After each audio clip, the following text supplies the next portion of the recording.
Sorry sorry. Thank you कविता मत जी, आपने बताया कि ये बहुत जरूरी है सबको, ये बहुत जरूरी है। अगर ये रिकॉर्डिंग नहीं ऑन है तो ना, प्रीतिका माता जी, शीतल माता जी, सब लोग ध्यान रखो, है ना, सारे बच्चे, सब लोगों को ध्यान रखो। अगर रिकॉर्डिंग ऑन नहीं है तो आप बता दीजिए, है ना, करुणा माता जी, क्योंकि ये बहुत इंपॉर्टेंट है। कल मेरे से नहीं रिकॉर्ड हुआ तो राणा पाटिल प्रभु मुझे बोल रहे थे कि प्रभु जी रिकॉर्ड ही नहीं किया आपने। बहुत सारे भक्तों को बाद में सुनना होता है, कुछ लोग ग्रुप में हैं तो उनको ऐसा भी, ठीक है।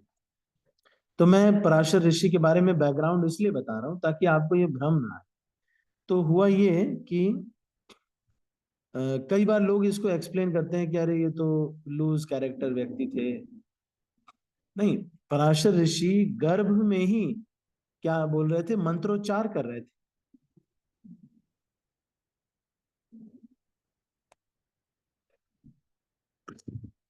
तो फिर ऐसे पुत्र को देख करके उनके गर्भ में अपनी बहू के वशिष्ठ ने कहा कि ठीक है, मैं आत्महत्या नहीं करूंगा और मैं अब इसका पालन पोषण करूंगा।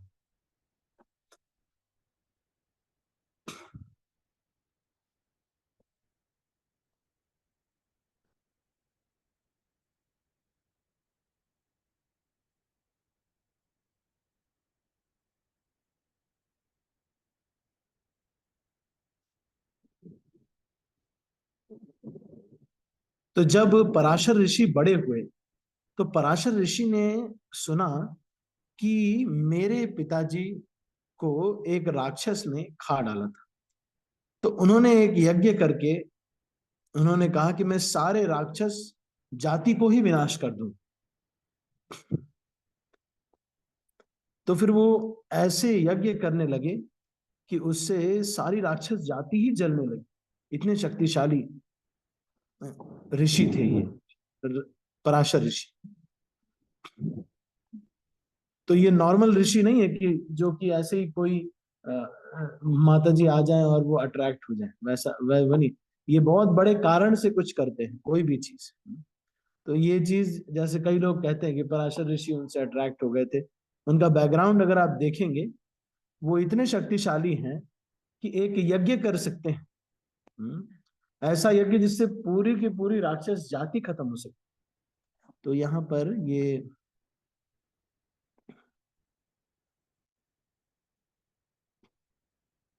अब उन्होंने, वशिष्ठ ने उनको समझाया कि देखो बेटा, अब बहुत हो गया, सारी राक्षस जाति को ही खत्म कर दोगे क्या। तो फिर उन्होंने समझाया कि इतना गुस्सा नहीं होना चाहिए।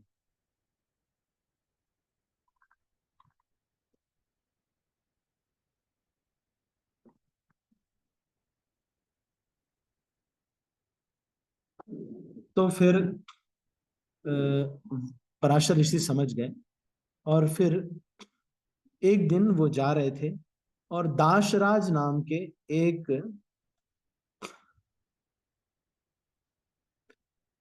व्यक्ति के यहाँ पर, जो कि फिशरमैन, मतलब वो जो कि मछुआरा था, उसके वहां पर,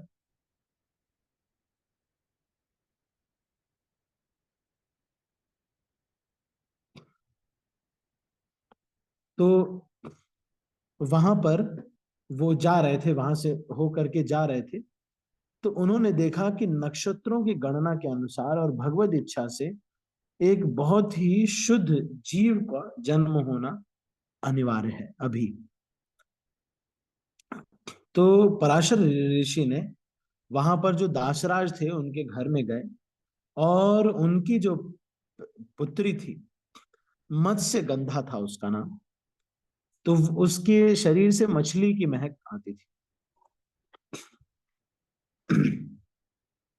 तो उन्होंने उससे आग्रह किया कि आप जो है ये संतान को धारण करो। तो इन्होंने, मत्स्य गंधा ने कहा कि लोग क्या सोचेंगे कि मेरा बच्चा हो गया है, और ये इतनी छोटी, मैं एज में इतनी छोटी हूँ। तो फिर उन्होंने कहा कि अ, और उसने, मत्स्यगंधा ने कहा कि ये जो है, अगर इस तरह का कुछ भी होता है तो सारे लोग यहाँ पर ऋषि महात्मा जो रहते हैं वो भी क्या सोचेंगे। हम्म।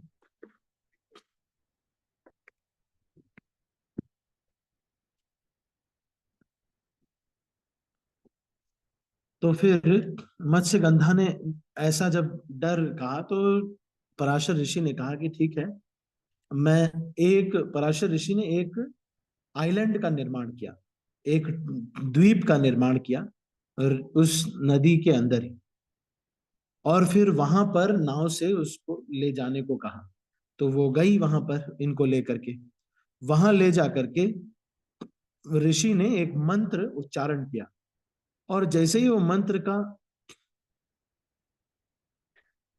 उच्चारण किया तो वो जो जीव था वो उनके गर्भ में स्थानांतरित हो गया।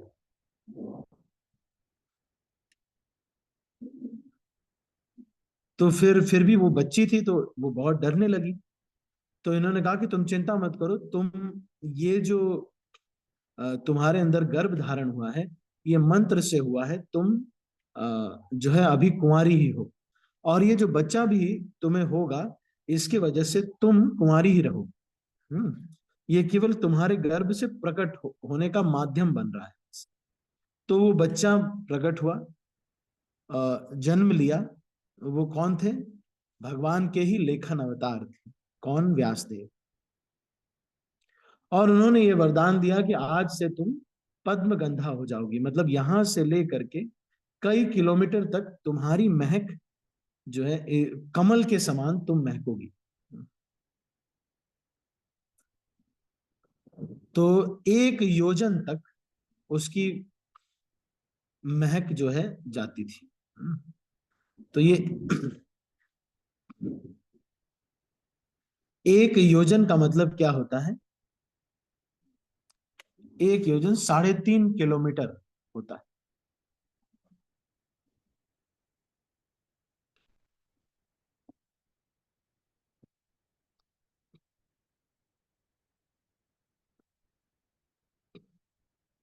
एक योजन का मतलब 3.5 किलोमीटर, ऐसा बताते हैं।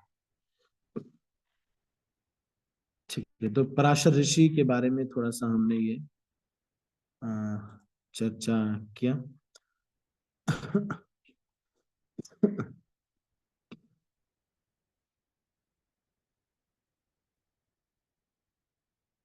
फिर उसके बाद क्या हुआ?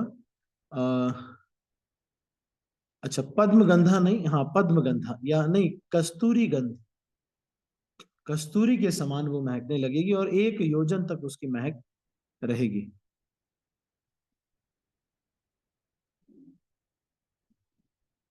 तो उसने कहा कि अभी इस समय दिन है, रात हो जाए तब जन्म हो बच्चे का तो ठीक है, अभी तो सुबह दिन दोपहर की का समय है। तो ऋषि ने कहा कि तुम इस पुत्र को जन्म दे दो, मैं अभी आदेश करता हूँ और मंत्र उच्चारण करता हूँ और कोहरा हो जाएगा सब जगह। तो सारे जगह कोहरा हो गया।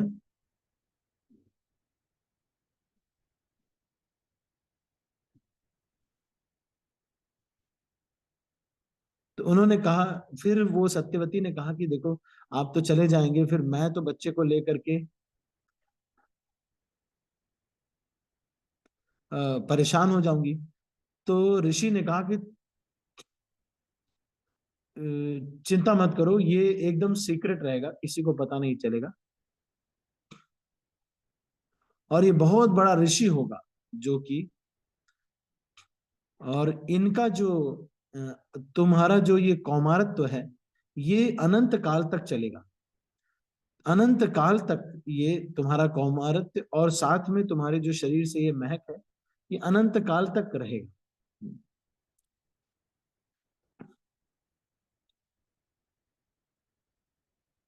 उसको फिर बच्चे को नाम दिया कृष्ण द्वैपायन व्यास। तो द्वीप पे पैदा हुए इसीलिए उनका नाम हुआ कृष्ण द्वैपायन व्यास।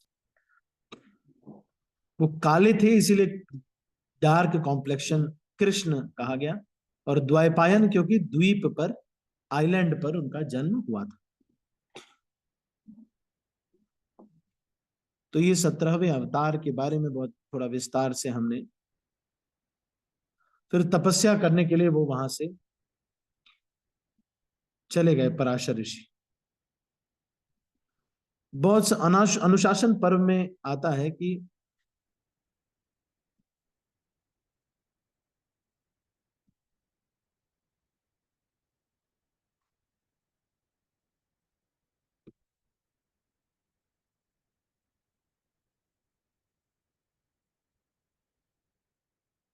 ये भी वर्णन आता है कि इस पुत्र के लिए पराशर ऋषि ने बहुत पहले ही शिव जी से प्रार्थना की थी कि कोई ऐसा पुत्र मुझे चाहिए हरे जो कृष्णा कि, पुरुष।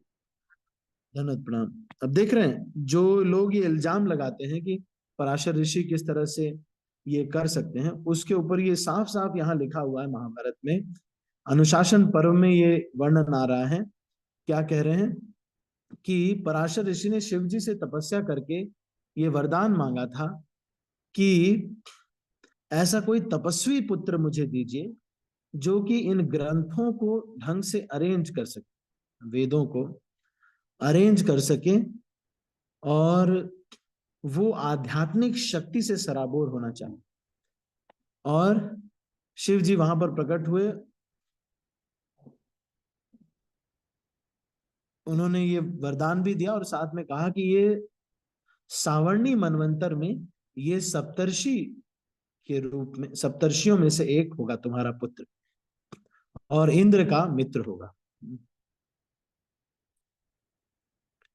और इनको कभी कोई रोग नहीं होगा, और ये अमर होगा, ये कभी मरेंगे नहीं व्यासदेव। तो व्यासदेव आज भी जीवित है। आप सोचो अगर वो देख रहे होंगे कि हम लोग ये पढ़ रहे हैं, कितना अच्छा लग रहा होगा उनको। कि हम उनके बारे में पढ़ रहे हैं।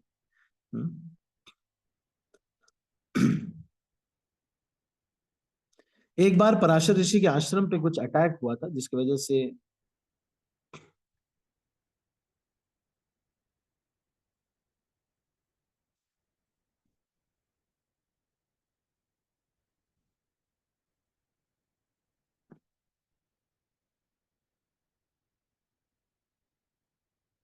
उनका फिर वहीं पर उन्होंने देह छोड़ दिया था। तो उनके एक पाँव में कुछ प्रॉब्लम थी जिस वजह से वो थोड़ा सा ढचक ढचक के चलते थे। तो थोड़ा प्रेशर, हिमाचल में ये 2730 मीटर की हाइट पर ये पराशर झील है, जहां पर पगोड़ा मंदिर है 3 स्टोरी का, और पराशर ऋषि वहां पर भजन किया था उन्होंने।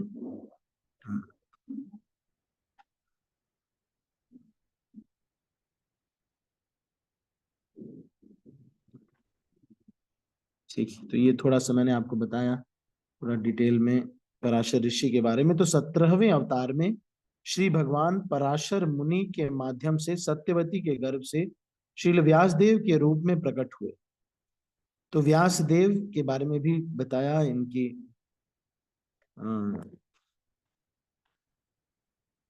जो अदृश्यति अदृश्यंती, जो इनकी पराशर ऋषि की मदर है, उनके बारे में भी हमने चर्चा की, और वशिष्ठ की बहू, और किस तरह से वशिष्ठ जो है देखते हैं इनको, और ये कहानी हमने थोड़ा चर्चा की।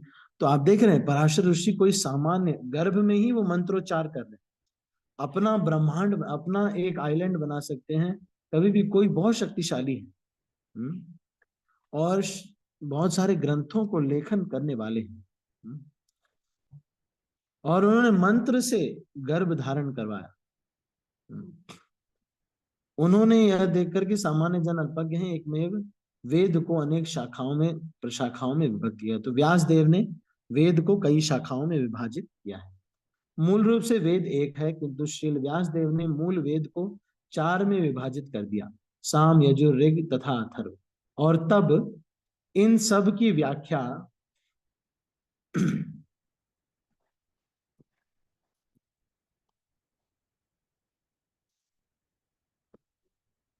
तो अब इसके बारे में थोड़ा सा चर्चा करते हैं, ये क्या है वेद। तो वेद जो शब्द है इसका मतलब है ज्ञान, नॉलेज। तो सारा ज्ञान वेदों में है। मतलब आप कहेंगे कि बिजली का, तो मशीनों का, जो भी ज्ञान है सब कुछ वेदों में लिखा हुआ। तो ऋक, साम, यजुर और अथर्व, ये 4 वेद हैं। वेद,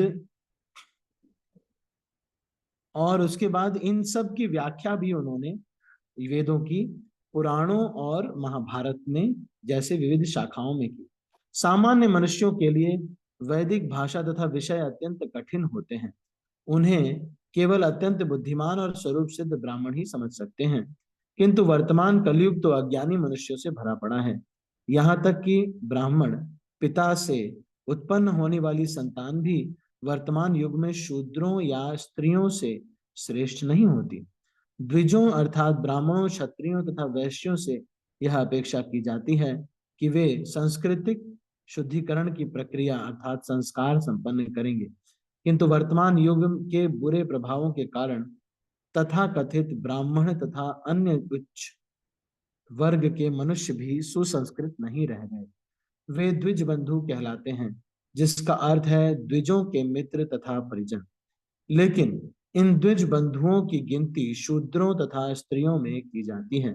श्री व्यासदेव ने द्विज बंधुओं, शूद्रों और स्त्रियों जैसे अल्पज्ञों को ध्यान में रखकर वेदों को विविध शाखाओं, प्रशाखाओं में विभाजित किया।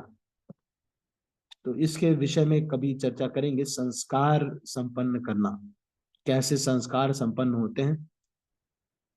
अभी हम थोड़ा वेदों के बारे में थोड़ा सा चर्चा करते हैं।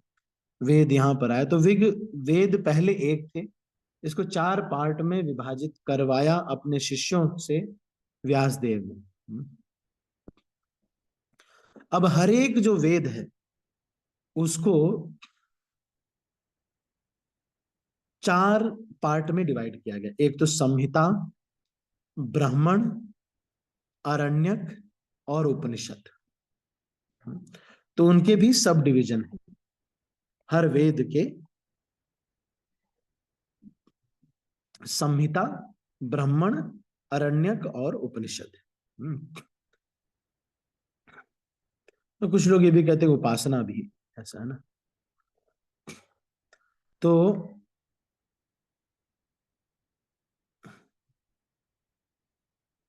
संहिता और ब्राह्मण ये क्या है, इसमें रोज के रिचुअल्स है। तो अरण्यक और उपनिषद ये क्या है, वानप्रस्थ और सन्यासियों के लिए मुख्यतः है। और संहिता और ब्राह्मण जो है ये जो ब्रह्मचारी और गृहस्थों की। तो वेदों को क्या कहा जाता है, श्रुति। श्रुति का मतलब ये है कि जो भगवान की वाणी है वो श्रुति है। स्मृति का मतलब जो स्मरण की गई है वो ऋषियों के द्वारा और लिपिबद्ध की गई। जो भगवान की डायरेक्ट वाणी है उसको लिख दिया गया। तो वाणी तो भगवान की है, लिखा कोई और लिखेगा। लेकिन अब कोई कह सकता है कि उसको भी तो स्मरण किया गया होगा, नहीं, उसको समझ करके जैसा आया समझ में उसको नहीं लिखा गया, बल्कि सीधा सीधा एज इट इज जो एग्जैक्ट शब्द हैं भगवान के वो ही लिखे हुए। तो वो श्रुति है। और स्मृति क्या है, जो ऋषियों ने स्मरण किया। तो ये जो वेद हैं ये अपौरुषेय हैं, मतलब ये इंसानों के द्वारा रचित नहीं।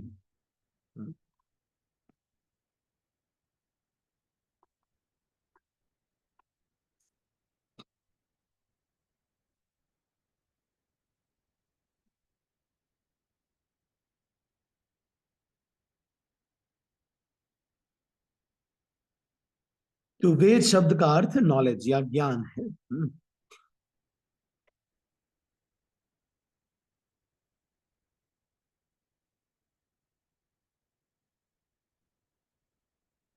ठीक है, तो ये इसमें क्या क्या संहिता, संहिताएं वो क्या होती हैं संहिताएं,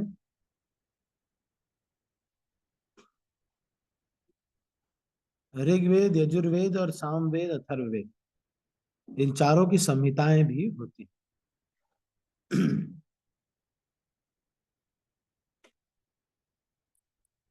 तो ये इंद्र, अग्नि इत्यादि जो देवता हैं उनकी कृपा प्राप्त करने के लिए, उनको आह्वान करने के लिए कुछ मंत्र इत्यादि,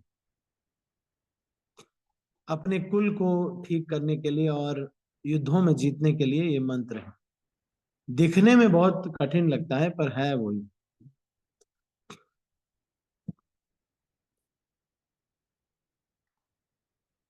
ब्राह्मण, ब्राह्मण क्या है?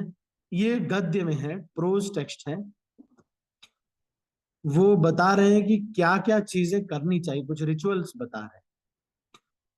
तो किसी न किसी संहिता से ये जुड़े होते हैं। तो हम जब अभिषेक करते हैं तो हम ब्रह्म संहिता का उच्चारण करते हैं ना। तो जब कोई रिचुअल करने पर कुछ मंत्रोच्चार करने होते। तो अरण्यक कौन है? अरण्यक क्या है? अरण्यक है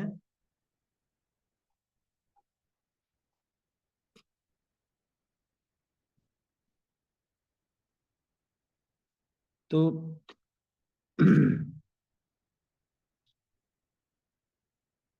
तो ये उनके लिए, जो सन्यासी हैं उनके लिए ये है, अरण्यक होते हैं।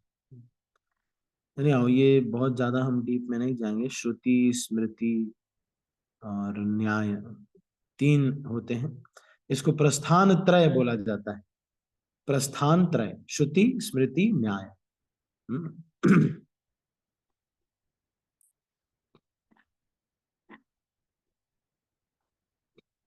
अब इसके बारे में चर्चा करते हैं। ऋग्वेद में क्या है? ऋग्वेद, तो ऋग्वेद में सूक्त हैं, बहुत सारे स्रोत हैं संस्कृत के।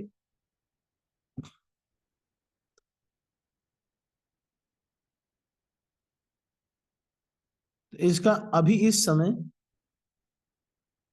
शाकल्य शाखा ही इस समय अभी बची हुई है, लेकिन आज वो नहीं मिलती है। सारा ऋग्वेद अब नहीं मिलता, बहुत पुराना है ऋग्वेद। और अब सारा ऋग्वेद नहीं है, केवल जो शाकल्य शाखा है, केवल वो ही अभी इस समय अवेलेबल है।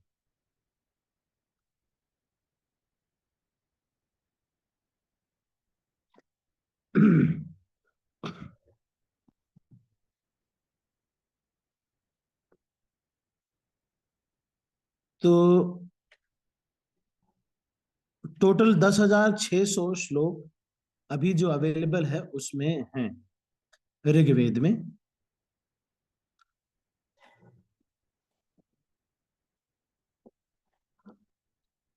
जिसमें से 1028 वैदिक श्लोक हैं और कुछ इधर उधर उनको समझाते हुए श्लोक। तो ये 10 किताबों में इसको विभाजित किया गया है। और ऋग्वेद के जो विग्रह हैं उनको, डिटीज को, ऋग्वेद के डिटीज का मतलब है कि इंद्र और अग्नि इत्यादि। तो कुछ कुछ प्राप्त करने के लिए वेदों का अध्ययन की करते हैं लोग, है ना। दिखने में बहुत बड़ा चीज लगता है, लेकिन है बस यही कि भाई मेरे घर में ये करा दो, मेरे घर में वो करा दो।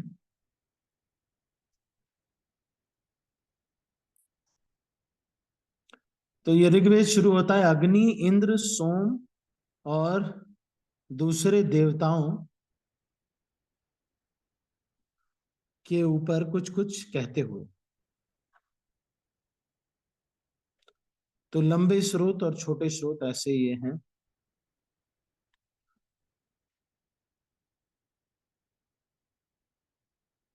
तो जगती और त्रिष्टुप, अनुष्टुप और गायत्री, चारों का प्रयोग इसमें, ये छंदों का प्रयोग इसमें होता है। और बहुत ही कॉम्प्लेक्स रिचुअल्स हैं इनको प्रसन्न करने के लिए।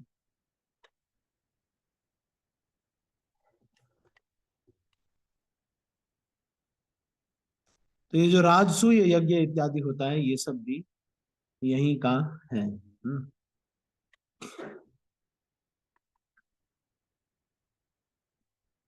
सामवेद इसमें 1549 स्टैंजा हैं।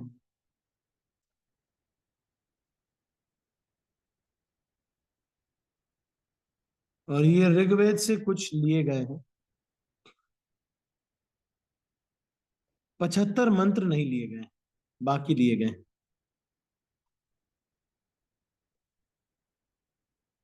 ये भी है तो बहुत पुराना।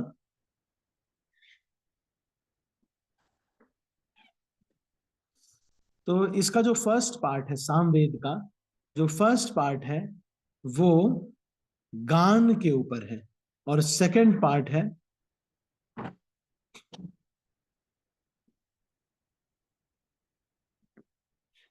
तो ऋग्वेद का, सामवेद का जो फर्स्ट पार्ट है वो है गान के ऊपर, जो बहुत सारे गीत हैं।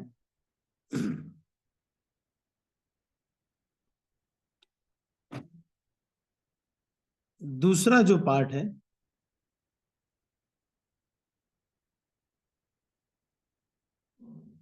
उसमें 3 किताबें हैं।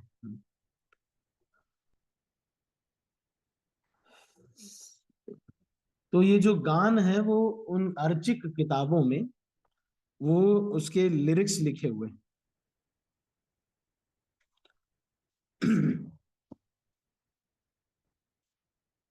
तो इस तरह से वैदिक मंत्रों का उच्चारण है।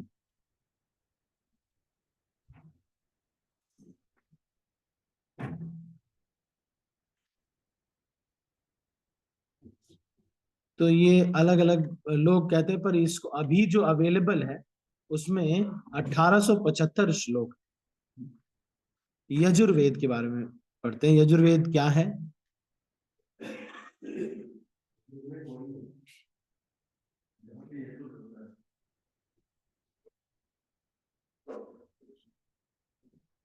तो यज्ञ इत्यादि करते समय जो रिचुअल्स करता है कोई, जो रिचुअल्स किए जाते हैं वो है। तो मंत्र जो उसमें जो मंत्र बोले जाते हैं वो हैं सारे यजुर्वेद में, यज्ञ इत्यादि में करने में।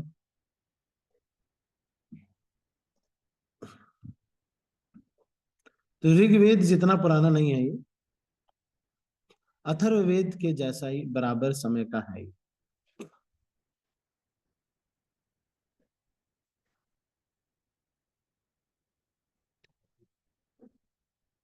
ठीक है, तो ये मैंने यजुर्वेद के बारे में थोड़ा सा बता दिया। मुख्यतः यज्ञ इत्यादि के रिचुअल्स के बारे में यहाँ पर वर्णन मिलता है। तो 2 प्रकार के इसमें बोलते हैं, कृष्ण यजुर्वेद और शुक्ल यजुर्वेद।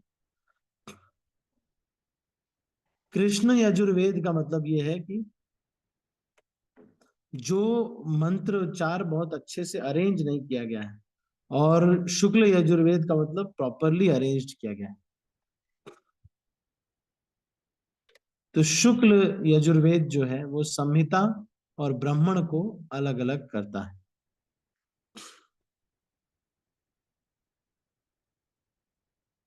और लेकिन जो कृष्ण यजुर्वेद है वो दोनों संहिता और ब्राह्मण मिलते रहते हैं उसमें।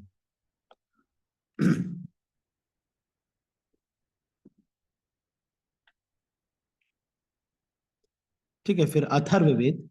अथर्ववेद जो है 760 श्लोक हैं इसमें, और ऋग्वेद से 160 लिए गए हैं। और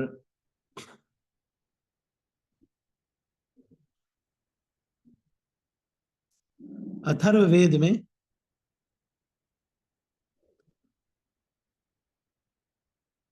कुछ ऐसे मंत्र हैं जिससे कि कोई अ, कुछ भूत पिशाच इत्यादि इसको भी हटाया जा सकता है। और फिर कोई दवाई इत्यादि है ना, ये आयुर्वेद इसी का पार्ट है। अथर्ववेद।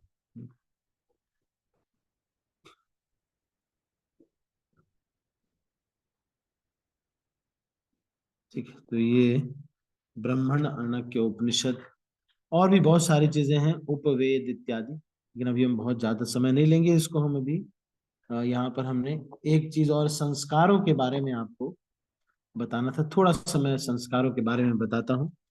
क्या क्या संस्कार हैं तो वैसे तो टोटल जो है 72 संस्कार बताए गए, 72, जिसमें से कि 10 संस्कार आज के युग में करने के लिए लोग प्रयास करते हैं।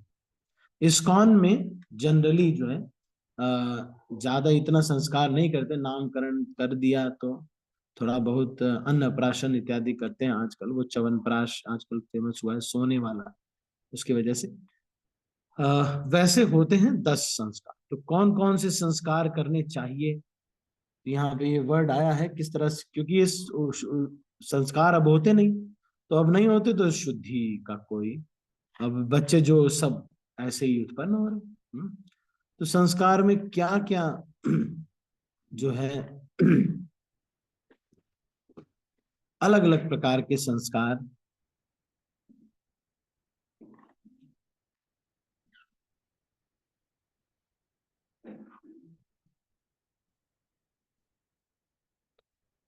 तो ये शुद्धि के प्रोसीजर।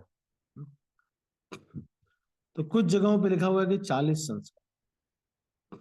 जो गौतम धर्म सूत्र है उसमें लिखा हुआ है कि ये 40 संस्कार होते हैं।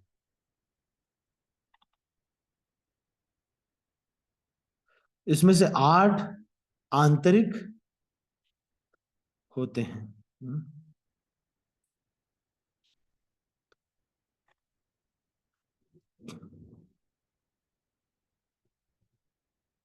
तो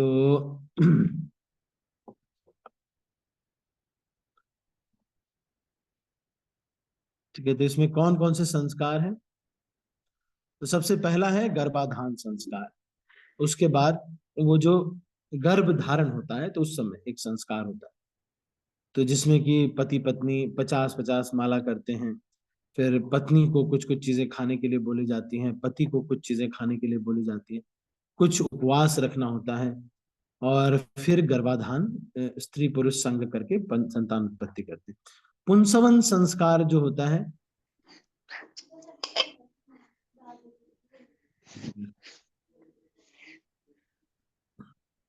ठीक है, अभी हम ज्यादा ये, ठीक है, एक बार में बता देते हैं। पुंसवन संस्कार जो कि गर्भ जब धारण हो जाता है तब किया जाता है, किसी बहुत ही दिव्य जीव को उस गर्भ में प्राप्त करने के लिए। फिर उसके बाद सीमंत आह्वान करने के लिए सीमंतो नयन संस्कार जो होता है वो 8वें महीने में किया जाता है।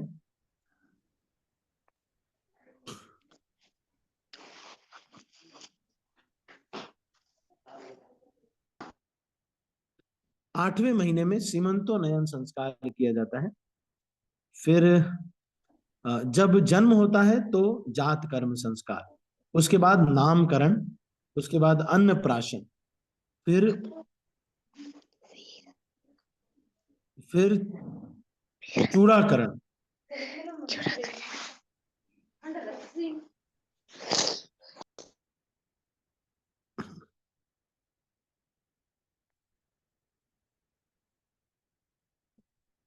फिर उसके बाद तो 40 ये बता रहे हैं, सीमंत, चूड़ाकरण, अन्नप्राशन, चूड़ाकरण, फिर उपनयन जो स्कूल में एडमिशन जो होता है। चूड़ाकरण मतलब कि उसके बाल काटे जाते हैं, जो गंजा किया जाता है जो, है ना। फिर उपनयन संस्कार, फिर उसके बाद विवाह संस्कार, फिर उसके बाद 5 और संस्कार होते हैं जो कि पुरखों के लिए किए जाते हैं। फिर 7 दान इत्यादि करने के संस्कार, 7 पितरों के लिए संस्कार, और 7 अग्नि के लिए संस्कार, और 7 सोम संस्कार होते हैं। अग्निष्टोम, अत्यग्निष्टोम, उक्त्य, सुदाशीन, वाजपेय, अतिरत्र और अप्त्रोयाम। फिर अब कई कई जगहों पर 16 संस्कार बताए गए, षोडश संस्कार। तो षोडश संस्कार क्या है? कल्प शास्त्रों में ये बताया गया है क्या,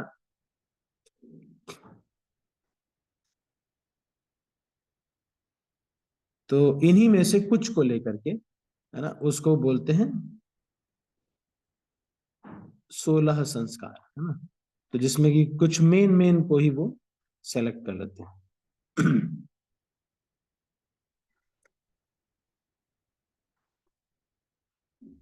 पुंसवन संस्कार इत्यादि है ना।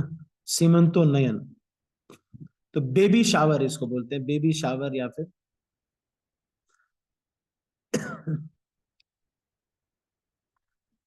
डिलीवरी अच्छे से हो जाए, इसके लिए ये होता है ना। नहीं तो आप समझ रहे हैं, बेबी शावर आजकल के टर्मिनोलॉजी में ये होता है। Any how this is what. फिर जात कर्म किस प्रकार से होता है, ये पूरा, ये अलग एक पूरा मैटर है। ये कभी आपको विशेष इसके ऊपर ही क्लास करेंगे, तो इसमें फिर मुझे एक्चुअली समय इतना नहीं रहता है, तो इसलिए मैं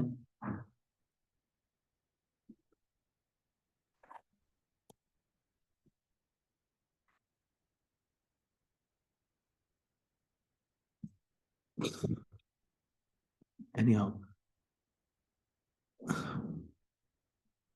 तो ये कुछ संस्कारों के बारे में मैंने आपको बताया। इसमें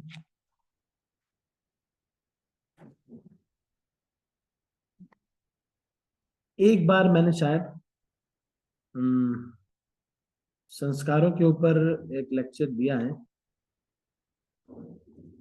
फिर भी कभी ऐसा करेंगे कि प्रैक्टिकल संस्कार फॉर फॉर द गृहस्थास, आज के समय के गृहस्थों के लिए, तो वो कभी एक लेक्चर करेंगे उसके ऊपर।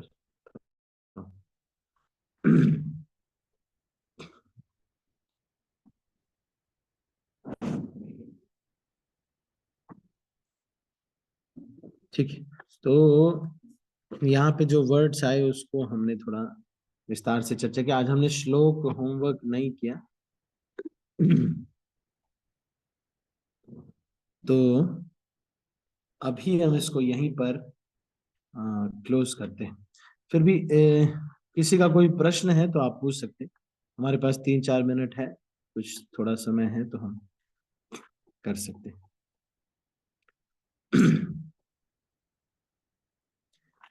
Any questions? किसी का कोई प्रश्न या फिर कोई टीका टिप्पणी, कोई कुछ कहना चाहते हैं तो आप कह सकते हैं। आज हमने जो जो चीजें चर्चा की, एक बार फिर से मैं आपको बताता हूँ। संस्कारों के बारे में चर्चा की, वेदों के बारे में चर्चा की, सामवेद, यजुर्वेद, अथर्ववेद, ये कौन कौन से होते हैं, क्या होते हैं, इसमें लिखा क्या है, इसके बारे में। पराशर ऋषि के बारे में और उनकी जो पूरी लाइफ हिस्ट्री है उसके बारे में भी हमने चर्चा की। वेद व्यास और तो ये हमने आज चर्चा किया। किसी का कोई प्रश्न? Any questions? 1 मिनट, ओहो हो, मैंने अनम्यूट नहीं किया। हाँ, अब अनम्यूट कर सकते।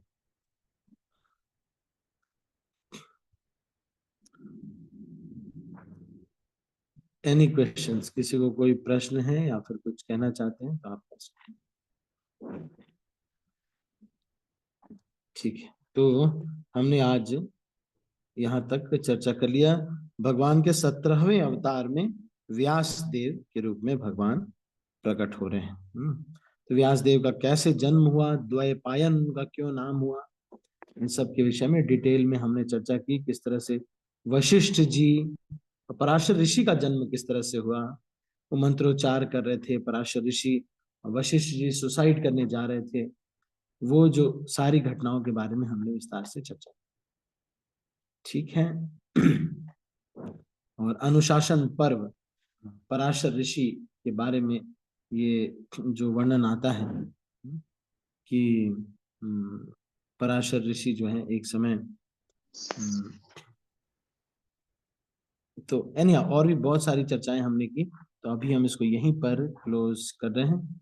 आप सभी का बहुत बहुत धन्यवाद। आपको बहुत सारी चीजें मैं बताता हूँ तो ये आपको याद नहीं रहेगी, अगर दोबारा सुनेंगे, इसलिए वो रिकॉर्डिंग डालते हैं, जब दोबारा सुनेंगे तब आपको ये याद रहेगा। ठीक है।